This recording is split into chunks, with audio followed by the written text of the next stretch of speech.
Syedaralun, Kabid Humas Polda Aceh Kombes Pol Winardi menjelaskan hasil otopsi jenazah Bribtu Wendy, personel Polres Aceh Timur yang ditemukan meninggal dunia karena diduga bunuh diri menggunakan pistolnya sendiri pada Kamis 25 Agustus 2022. Menurut Winardi, dokter forensik yang ada di RSUD Langsa telah melakukan otopsi terhadap jenazah Bribtu Wendy pada Jumat 26 Agustus 2022. Adapun hasil otopsi luar yang dilakukan dokter forensik menjelaskan, terdapat 1 luka tembak di kepala Bribtu Wendy dan tidak ada luka lainnya. Sementara hasil olah TKP yang dilakukan tim Inafis di lokasi, ditemukan serbuk pecahan di tangan korban.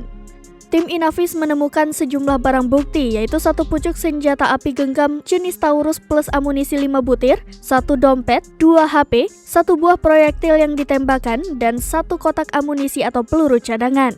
Sebelumnya diberitakan Bribtu Wendy ditemukan meninggal dunia di perumahan Polres Aceh Timur, Desa Senebuk Puntet, Kecamatan Pedawa, Aceh Timur pada Kamis 25 Agustus 2022 sekitar pukul 16.15 waktu Indonesia Barat.